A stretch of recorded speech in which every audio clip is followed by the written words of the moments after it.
ಮೊದಲನೇದಾಗಿ ನಾವು ಮಹಾಲಕ್ಷ್ಮಿ ಅಂದ್ರೆ ಹೇಗೆ ಅರ್ಥ ಮಾಡ್ಕೊಬೇಕು? ಲಕ್ಷ್ಮಿ ಅನ್ನೋ ಪದದಲ್ಲೇ ಸಾಕಷ್ಟು ವಿಚಾರಗಳನ್ನ ನಾವು ತಿಳ್ಕೊಳ್ಬಹುದು ಸರ್.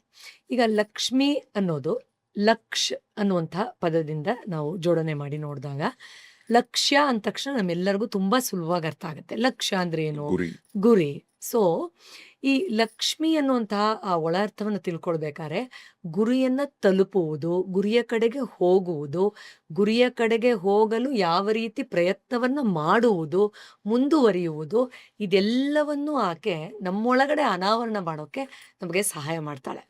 ಅಂದ್ರೆ ಆ ಒಂದು ಕಾಣುವ, ಪಡೆಯುವ, ಮುಂದುವರಿಯುವ ಆ ಅಷ್ಟೂ ಪ್ರಯತ್ನಗಳೇನಿದೆ, ಅನುಭವಗಳಿದೆ, ಅದೆಲ್ಲವೂ ಲಕ್ಷ್ಮಿ ಅಂತ. ವೇದಗಳಲ್ಲಿ ಶ್ರೀ ಸೂಕ್ತದಲ್ಲಿ ತುಂಬಾ ಅದ್ಭುತವಾಗಿ ಮೊದಲನೇ ಸಾಲಲ್ಲೇ ಹೇಳ್ತಾರೆ. ಆಕೆ ಎಷ್ಟು ಸುಂದರ ಅಂತಂದ್ರೆ, ಬಂಗಾರದ ಸುವರ್ಣದ ಬೆಳಕಿನಂತೆ ಫಳಫಳ ಅಂತ ಹೊಳಿತಾಳಂತೆ. ಜಿಂಕೆಯಷ್ಟು ಸುಂದರವಾಗಿದ್ದಾಳಂತೆ. ಪೂರ್ಣ ಚಂದ್ರನಷ್ಟು ಮೋಹಕವಾಗಿದ್ದಾಳಂತೆ ಅವಳು. ಸೊ, ನಮ್ಗೆ ಲಕ್ಷ್ಮಿ ಅಂದ ತಕ್ಷಣ ಆ ಕಮಲದ ಹೂ ಹಿಡ್ದಿರೋದು, ಚಿನ್ನದ ನಾಣ್ಯಗಳನ್ನ ಸುರಿಸ್ತಾ ಇರೋದು, ಆ ಬಂಗಾರದ ಬೆಳಕು, ಆ ಹೊಳಪು, ಅದೆಲ್ಲ ಕಣ್ಮುಂದೆ ಬಂದಾಗ ಆಗತ್ತೆ. ಆದ್ರೆ ವಾಸ್ತವದಲ್ಲಿ ನಾವು ಗಮನಿಸೋದಾದ್ರೆ, ಆಕೆಯ ಆ ಅಂತರ್ಶಕ್ತಿಯ ಬೆಳಕು ನಿಜವಾದ ಬಂಗಾರದ ಬೆಳಕನ್ನ ಒಳಗಡೆಯಿಂದ ಹೊರಗಡೆ ಸೂಸ್ತಾ ಇದ್ದಾಳೆ. ಅಂದ್ರೆ ಈಗ ನಾವು ಚಿನ್ನ ಅಥವಾ ಬಂಗಾರ ತಗೊಂಡ್ರೆ ಅದು ಹೊಳೆಯೋದು ವಾಸ್ತವದಿಂದ ಒಳಗಡೆನೂ ಅದು ಅದೇ ತತ್ವ ಇದೆ. ಅದರಿಂದ ನೈಸರ್ಗಿಕವಾಗಿ ಅದು ಹೊಳೆಯುತ್ತೆ. ಆದ್ರೆ ಈಗ ನಾವು ಯಾವುದೋ ಒಂದು ಕಾಪರೋ ಇನ್ನೊಂದು ಯಾವುದೋ ಮೆಟಲ್ ತಗೊಂಡು ಅದಕ್ಕೆ ನಾವು ಗೋಲ್ಡನ್ ಪೇಂಟ್ ಮಾಡಬಹುದು.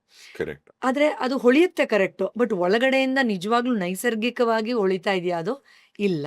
ಸೊ, ಈ ಎರಡರ ನಡುವಿನ ವ್ಯತ್ಯಾಸವನ್ನ ತಿಳಿಸ್ಕೊಡುವಂಥ ನಿಜವಾದ ಬಂಗಾರದ ಹಿರಣ್ಯವರ್ಣ ಅನ್ನೋ ಪದವನ್ನ ಬಳಸ್ತಾರೆ. ಇದರಲ್ಲಿ ಮೊದಲನೇ ಸೂಕ್ತದಲ್ಲೇನೆ ಅದನ್ನ ಹೇಳ್ತಾರೆ. ಅಂದ್ರೆ ಯಾವ ಒಂದು ಬೆಳಕು ಬೆಳಗ್ತಾ ಇರುತ್ತೋ, ನಮ್ಮನ್ನ ಮುಂದುವರಿಸ್ತಾ ಇರುತ್ತೋ, ವಿಸ್ತಾರ ಆಗ್ತಾನೆ ಇರುತ್ತೋ, ಆ ಬೆಳಕು, ಆ ಹೊಳಪು, ಅದನ್ನ ಲಕ್ಷ್ಮಿಯ ಶಕ್ತಿ ಸಂಕೇತಿಸತ್ತೆ.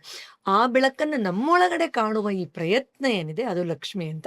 ಬಟ್ ನಮ್ಮಲ್ಲಿ ನೀವಾಗ್ಲೇ ತುಂಬಾ ಸೂಕ್ತವಾಗಿ ಹೇಳ್ದಾಗೆ, ದುಡ್ಡು ಅಂದ್ರೆ ಲಕ್ಷ್ಮಿ ಅಷ್ಟಕ್ಕೆ ಸೀಮಿತ ಮಾಡ್ಕೊಂಡು, ದುಡ್ಡು ಬರ್ಬೇಕಪ್ಪ ಅದಕ್ಕೆ ಲಕ್ಷ್ಮಿ ಪೂಜೆ ಮಾಡ್ಬೇಕು, ಲಕ್ಷ್ಮಿ ಇಲ್ಲಾಂದ್ರೆ ದುಡ್ಡಿಲ್ಲಪ್ಪ ಅಂತ ತುಂಬಾ ಸಂಕ್ಷಿಪ್ತವಾಗಿ ಯೋಚನೆ ಮಾಡ್ಕೊಂಡು, ವಾಸ್ತವದಲ್ಲಿ ಅದು ಯಾವ ಪರಮ ಸತ್ಯವನ್ನ ತೋರಿಸ್ತಾ ಇದೆಯೋ ಅದನ್ನ ಸಂಪೂರ್ಣವಾಗಿ ಮರ್ತು ಬಿಟ್ಟಿದೀವಿ. ನಾನು ಖಂಡಿತ ಇದನ್ನ ತುಂಬಾ ಆಳವಾಗಿ ತಿಳಿಸ್ಕೊಡೋಕೆ ಒಂದು ಪುಟ್ಟ ಕತೆ ಹೇಳ್ತೀನಿ ಸರ್, ನಿಮ್ ತರಾನೇ.